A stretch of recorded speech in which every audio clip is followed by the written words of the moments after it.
My name is Glenane and I play Professor Richard Whyte. Richard is a quantum physicist. He is developing technology in the hopes to find a way to save the planet. And the way he's trying to do that is by building a time machine so he can go forward into the future and see if there's any life still left there.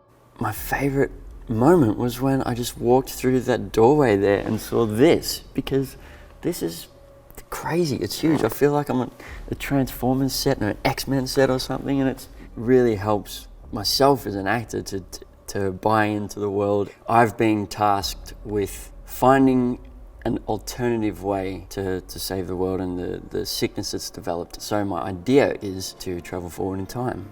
And to make that happen, we've built the Chronical. Time travel in this film is dealt with through the Chronical. It's a scientific instrument that was being created to send matter through time in the hope to find a cure for humankind. It was created by Ethan's father, and through this, Ethan travels into the future.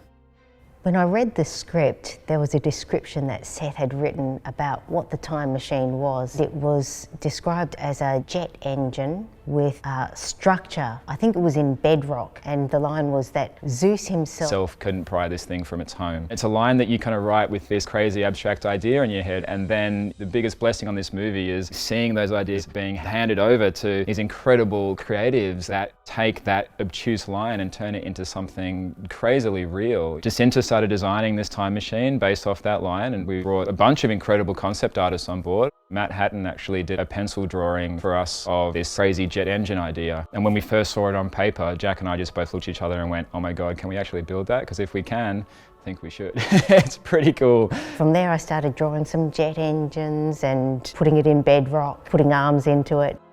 We were influenced in part by the Hadron Collider. We chatted about how tall should it be, should there be walkways looking down onto it with technicians.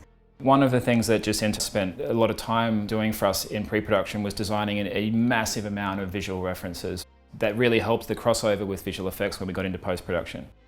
The time machine is a perfect example of that. We went through a lot of iterations of the time machine design with Jack in pre-production, and I had the benefit of her being able to mock them up for us and have these incredible concept artists draw them up so that we could really visually see not just what it would look like, but what our frames were going to be exactly. And then we could start those conversations with visual effects early on so that they could then feed their ideas back into the practicality of it, what needed to be VFX, and so on.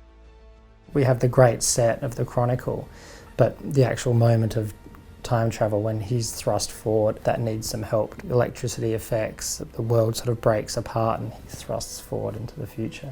I had this idea quite early on about the time travel sequence, and that we've seen these sorts of things a lot of times before, and for me, I really want to do something in the film that feels emotive. And there is no, time travel, there's no, what does time travel really look like? I have this idea that what would happen to your mind if you went through time and your whole reality was breaking down because literally you're at the edge of the universe. What would you see? How would your brain process that? Would some of that become like a psychological impression versus what is real and what is not real? And in some ways that plays into the themes of the movie as well. Can we change things, and how do we perceive our reality to be? Do we succumb to that perception or not? In some ways, I think reflecting that in the visuals of when you travel through time is a cool kind of precursor to the bigger theme for me.